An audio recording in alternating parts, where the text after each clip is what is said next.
नमस्कार दोस्तों, मैं हूं एस के चौधरी और आप देख रहे हैं मेरा एजुकेशनल चैनल सुसत्य वचन। दोस्तों, एक बहुत बड़ी खबर लेकर हम अभी अभी हाजिर हैं आप तमाम शिक्षक अभ्यर्थियों के लिए।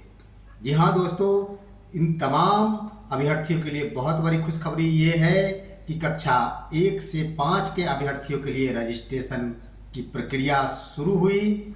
दोस्तों, सेकेंड मेरिट लिस्ट में शामिल हो सकता है नाम सिर्फ आरक्षित कोटि के अभ्यर्थियों का।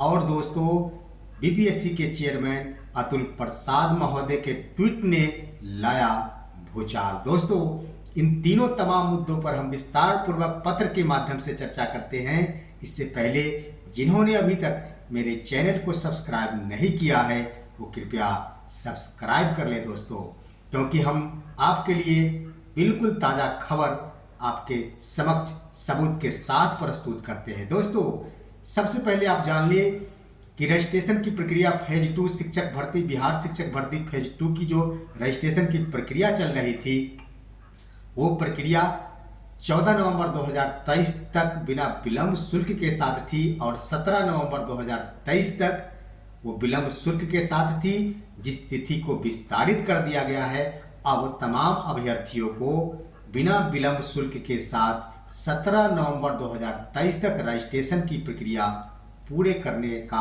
अवसर प्रदान कर दिया गया है। दोस्तों, आइए अभी अभी एक लेटर बीपीएससी के पोर्टल पर जारी की गई है अतुल प्रसाद महोदय के द्वारा, जिसे हम देखते हैं कि उन पत्र में क्या सब सुविधाएं प्रदान की गई है। बहुत सारी सुविधाएं प्रदान की गई है जिसे आप साक्ष्य के साथ देख सकते हैं। आइए दोस्तों देखते हैं।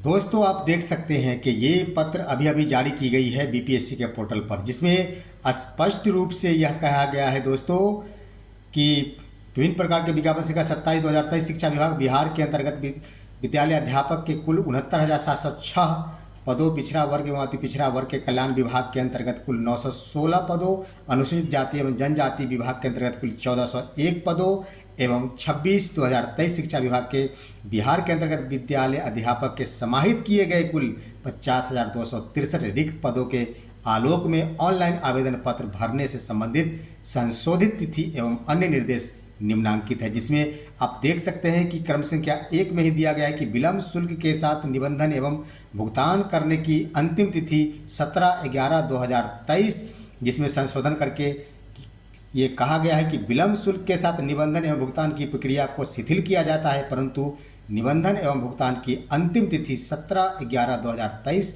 यथावत रहेगा। यानी कहने का अर्थ है दोस्तों कि 17/11/2023 तक ही निबंधन यानी रजिस्ट्रेशन की प्रक्रिया तमाम अभ्यर्थियों को कर लेना है, परंतु उन्हें लेट फाइन नहीं लगेंगे। और दोस्तों 2 नवंबर में ये 2 नंबर आप देख सकते हैं, इसमें लिखा गया है कि ऑनलाइन आवेदन करने की अंतिम तिथि 25/11/2023 अविस्तारणीय है।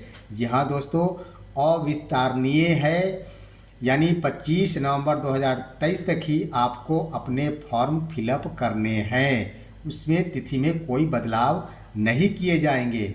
और दोस्तों सबसे बड़ी बात कि 1 से 5 के अभ्यर्थियों के लिए बात कही गई है।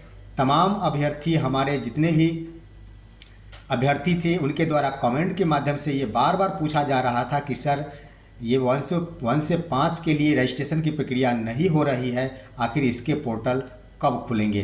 तो देख सकते हैं इसमें ये 3 नंबर कॉलम में दे दिया गया है, ये 3 नंबर क्रम है। निबंधन, भुगतान एवं ऑनलाइन आवेदन करने की तिथि 1 से 5 के लिए 16 नवंबर 2023 से 25 नवंबर 2023 तक अविस्तारणीय, यानी 16 से लेकर 25 नवंबर तक आप तमाम 1 to 5 के अभ्यर्थियों को रजिस्ट्रेशन के साथ साथ फॉर्म भी भर लेने हैं। ये आपके लिए रजिस्ट्रेशन का पोर्टल 16 नवंबर से खुल जाएंगे।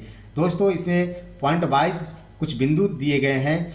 एक में है वैसे अभ्यर्थी जिनके द्वारा विज्ञापन संख्या 26/2023 शिक्षा विभाग बिहार के अंतर्गत 1 से 5 विद्यालय अध्यापक के रिक्त पदों के लिए ऑनलाइन आवेदन करना चाहते हैं, वे नए सिरे से ऑनलाइन आवेदन की प्रक्रिया को पूर्ण करेंगे। यानी 1 से 5 के लिए जो भी करना चाहेंगे वो बिल्कुल नए सिरे से करेंगे और दूसरी बात दोस्तों कि पुराने नए सिरे और पुराने सिरे क्या होता है, 2 नंबर में हम देखते हैं। 2 नंबर में है वैसे अभ्यर्थी जिनके द्वारा विज्ञापन संख्या 27/2023 शिक्षा विभाग, बिहार पिछड़ा वर्ग एवं अति पिछड़ा वर्ग कल्याण विभाग एवं अनुसूचित जाति एवं जनजाति कल्याण विभाग के अंतर्गत पूर्व में ऑनलाइन आवेदन की प्रक्रिया पूर्ण कर ली गई है और वे वर्ग 1 से 5 विद्यालय अध्यापक के लिए ऑनलाइन आवेदन करना चाहते हैं तो उनके द्वारा पूर्व से प्राप्त यूजर नेम एवं पासवर्ड से लॉगिन कर डैशबोर्ड पर वर्ग 1 से 5 विद्यालय अध्यापक से संबंधित लिंक पर क्लिक करते हुए ऑनलाइन आवेदन करने की प्रक्रिया को पूर्ण करेंगे। दोस्तों इसका अर्थ ये हुआ कि जो भी अभ्यर्थी, इससे पहले आप जान लें कि पिछड़ा एवं अति पिछड़ा आवासीय विद्यालय और अनुसूचित जाति जनजाति आवासीय विद्यालय में 1 से 5 के सीटें नहीं थे, 6 से लेकर 12वीं कक्षा तक सीटें थी, लेकिन बाद में उसमें दोनों में, जिसमें एससी आवासीय विद्यालय में 1401 पद जोड़े गए हैं, उसमें 1 to 5 भी शामिल है और पिछड़ा वर्ग में भी 1 to 5 शामिल है, लेकिन पहले 6 से लेकर 12वीं तक थी। अब जो अभ्यर्थी 6 से लेकर 12वीं तक किसी भी कक्षा के लिए आवेदन रजिस्ट्रेशन की प्रक्रिया पूर्ण कर लिए हैं, वो अगर चाहते हैं, जी हाँ, वो अगर चाहते हैं कि हम 1 से 5 भी भरे तो उनके लिए यही आवश्यक है कि सिर्फ व सिर्फ वो अपनी यूजर आईडी और पासवर्ड का उपयोग करें। पोर्टल खुलते ही वहाँ पर आपको 1 से 5 का लिंक मिल जाएगा, आप उसके माध्यम से फॉर्म फिलअप कर सकते हैं। अब दोस्तों ये 3 नंबर में दिया गया है कि वैसे अभ्यर्थी जिनके द्वारा पूर्व में किसी भी वर्ग के लिए ऑनलाइन आवेदन नहीं किया गया है और वे वर्ग 1 से 5 के साथ साथ अन्य वर्गों के लिए भी आवेदन करना चाहते हैं तो सर्वप्रथम 1 से 5 को छोड़कर अन्य वर्गों के लिए रजिस्ट्रेशन, परीक्षा शुल्क का भुगतान एवं अंतिम रूप से ऑनलाइन आवेदन की प्रक्रिया को करेंगे। रजिस्ट्रेशन के उपरांत उपलब्ध कराए गए यूजर नेम एवं पासवर्ड से लॉगिन कर डैशबोर्ड पर वर्ग 1 से 5 विद्यालय अध्यापक से संबंधित लिंक पर क्लिक करते हुए ऑनलाइन आवेदन करने की प्रक्रिया को पूर्ण करेंगे। यानी कहने का अर्थ है दोस्तों कि जो भी अभ्यर्थी अभी तक रजिस्ट्रेशन नहीं कर पाए थे और वे अब रजिस्ट्रेशन करने की फिराक में है और उन्हें कई पदों पर आवेदन करने हैं, रजिस्ट्रेशन करने हैं, तो सबसे पहले उन्हें 1 से 5 को छोड़कर अन्य पदों के लिए रजिस्ट्रेशन की प्रक्रिया करनी होगी और वो रजिस्ट्रेशन करने के उपरांत ही उन्हें यूजर आईडी और पासवर्ड जो मिलेगा उसका उपयोग करके पोर्टल को खोलेंगे और अपने डैशबोर्ड पर जाकर वे 1 से 5 के लिंक को क्लिक करेंगे और उसके उपरांत वे अपना फॉर्म फिलअप करेंगे। यानी कहने का अर्थ ये है कि किसी भी सूरत में तमाम अभ्यर्थियों के विचार को ख्याल रखते हुए ऐसा बनाया गया है कि ढेर सारे अभ्यर्थी ऐसे होंगे जो रजिस्ट्रेशन कर लिए होंगे और सीटें बाद में जोड़ी गई है, तो ऐसे में नए सिरे से रजिस्ट्रेशन बहुत बड़ी समस्या बन जाएगी। तो उसी के आधार पर यह बना दिया गया है कि पूर्व के रजिस्ट्रेशन के आधार पर ही, यूजर आईडी और पासवर्ड के आधार पर ही उसमें लिंक दिया गया है और उसे जोड़ दिया गया है। आप पूर्व के यूजर आईडी पासवर्ड पर क्लिक करते हुए आप 1 से 5 के, जी हाँ, 1 से 5 के लिंक पर क्लिक करेंगे और वहाँ से आपका फॉर्म फिलअप हो जाएगा। तो दोस्तों ये स्पष्ट हो जाए कि किसी भी सूरत में नए पदों पर आवेदन करने के लिए जो सीटें बाद में जोड़ी गई है उस पर आवेदन करने के लिए आपको सबसे पहले रजिस्ट्रेशन अभी तक नहीं किए हैं तो पूर्व के पदों पर रजिस्ट्रेशन करना होगा। अगर आपने रजिस्ट्रेशन कर लिया है किसी भी कक्षा के लिए तो कोई ज़रूरत नहीं है रजिस्ट्रेशन करने की, आप सिर्फ उसी यूजर आईडी पासवर्ड से नए पदों पर फॉर्म भर सकते हैं लिंक पर क्लिक करते हुए। दोस्तों 4 नंबर में दिया गया है विज्ञापन के संबंध में विस्तृत सूचना आप सभी जानते हैं, www.bpsc.bis.nic.in पर प्रदर्शित है। और दोस्तों 5 नंबर में दिया गया है कि अभ्यर्थी ऑनलाइन आवेदन भरने की प्रक्रिया प्रारंभ करने से पूर्व वेबसाइट पर प्रदर्शित विस्तृत विज्ञापन एवं ऑनलाइन आवेदन भरने हेतु आवश्यक एवं विस्तृत निर्देश का भलीभांति अध्ययन कर लेंगे।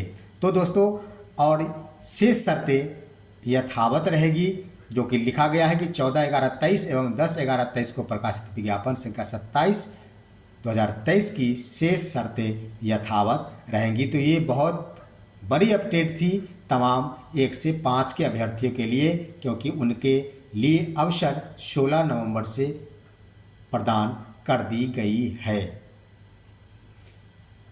दोस्तों, एक और बात आप स्पष्ट हो ले कि जो अभ्यर्थी सिर्फ व सिर्फ 1 से 5 के लिए ही आवेदन करना चाहते हैं, उन्हें अन्य किसी पदों पर रजिस्ट्रेशन करने की आवश्यकता नहीं है।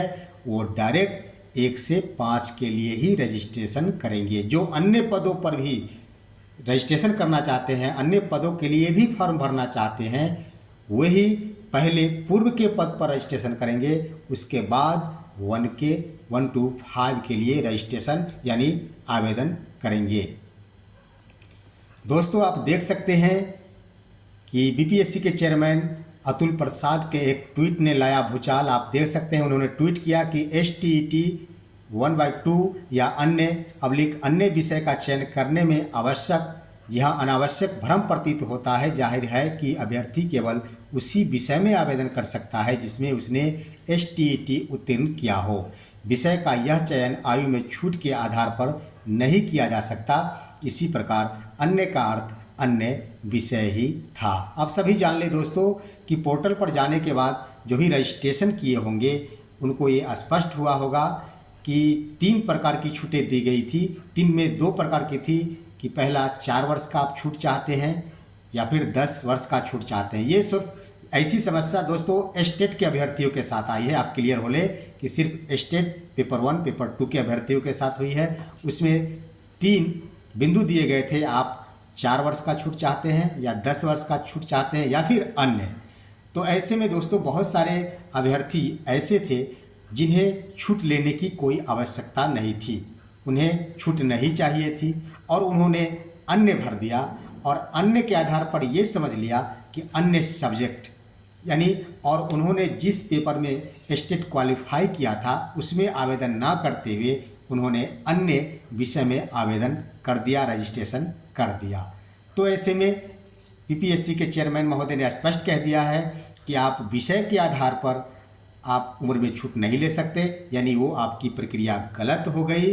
अन्य का अर्थ सिर्फ सब्जेक्ट था और आपने जो क्वालिफाई किया है उसे चेंज कर दिया है फॉर्म में, तो ये त्रुटि मानी जाएगी। तो दोस्तों, घबराने की बात कहीं से नहीं है। एक बार फिर से निश्चित रूप से आप सभी के लिए अवसर प्रदान किया जाएगा एडिट करने का। आप एडिट कर सकते हैं और बहुत कम ही अभ्यर्थी होंगे जो ऐसा किए होंगे। जिस पेपर में स्टेट क्वालिफाई है और दूसरे पेपर में फॉर्म भरे होंगे वो बहुत कम अभ्यर्थी होंगे। अगर आपने ये स्पष्ट हो ले कि आपने अन्य अदर भरा है और आपने क्वालिफाई पेपर का ही फॉर्म फिलअप किया है, तो हर हाल में वो फॉर्म आपका सही है, आपको घबराने की कोई आवश्यकता नहीं है।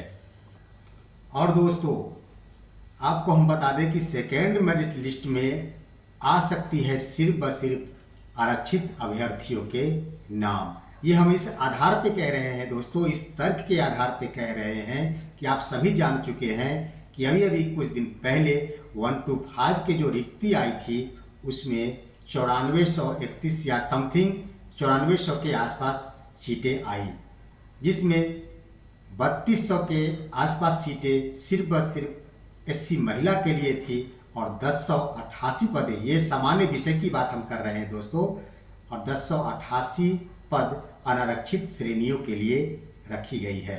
तो दोस्तों, हम आपको बता दें कि पिछले कट ऑफ आपने देखा होगा TRE 1 का, जिसमें SC महिला का कट ऑफ गया था 39, यानी एक तरह से मान लिया जाए तो SC महिला के जो भी अभ्यर्थी थे वो समाप्त हो गए थे। तो इसके आधार पर नए अभ्यर्थियों को लेना जरूरी था परीक्षा के माध्यम से। तो इसके लिए भी बिल्कुल नए पद सृजित करते हुए आवेदन पत्र मांग लिए गए हैं। दूसरी बात दोस्तों कि आप सभी जानते हैं कि 17 जिलों में कुल मिलाकर अभी तक 7000 से अधिक पदें खाली हो गई है, जिन पर फर्जी अभ्यर्थी थे या फिर जिन्होंने नियुक्ति पत्र जिन्हें नहीं मिल पाई थी। इस तरह से 17 जिलों को कुल मिलाकर 7000 पद लगभग के लगभग खाली हो गए हैं।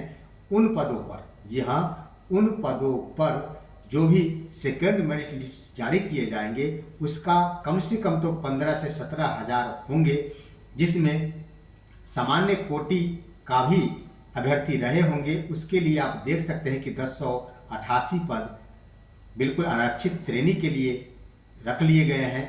तो ऐसे में उनका भी नाम सेकंड मेरिट लिस्ट में शामिल होना कहीं से उचित नहीं बनता है मेरे विचार से। आगे आयोग क्या करती है वो बाद में देखेंगे, लेकिन फिलहाल यही दिखता नजर आ रहा है कि मुख्य रूप से एससी महिला को नए पद के लिए आवेदन पत्र भरने का मौका दे दिया गया है।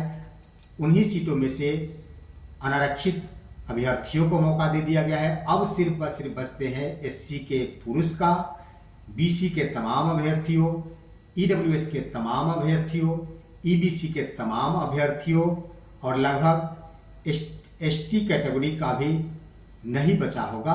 मेरे विचार से हो सकता है कुछ पद खाली हो, अगर उनका है तो उनका भी नाम शामिल हो सकता है। लेकिन फिलहाल मान के यही चला जाए कि सिर्फ सेकेंड मेरिट लिस्ट में ईडब्ल्यूएस के अभ्यर्थियों, बीसी के अभ्यर्थियों, ईबीसी के अभ्यर्थियों और एससी के पुरुष अभ्यर्थियों का ही नाम आ सकता है। वो हम अभी जो फिलहाल जारी किए गए हैं जो भी रिक्ति, उसके आधार पे कह रहे हैं कि ये रिक्ति कहाँ से ली गई है, नए हैं या फिर इसी पुराने सिक्स में से लिए गए हैं, वो स्पष्ट अभी तक पत्र के माध्यम से नहीं किया गया है। दोस्तों, पत्र के माध्यम से यह नोटिफिकेशन जारी नहीं किया गया है, तो इस आधार पे हम ये कह सकते हैं। तो दोस्तों, ये हमारी वीडियो आपके लिए बहुत महत्वपूर्ण साबित हुई होगी, क्योंकि 1 to 5 के अभ्यर्थियों के साथ साथ तमाम अभ्यर्थियों के लिए रजिस्ट्रेशन की तिथि बढ़ा दी गई है। ये बहुत बड़ी खबर आपके लिए हम लाए। आप मेरे वीडियो को अपने दोस्तों, अपने सगे संबंधियों और अपने तमाम साथियों के बीच अवश्य शेयर करेंगे, ताकि उन्हें सही और सटीक जानकारी सबसे पहले मिल जाए। हम फिर मिलेंगे आपके साथ अगले वीडियो में, तब तक के लिए नमस्कार दोस्तों।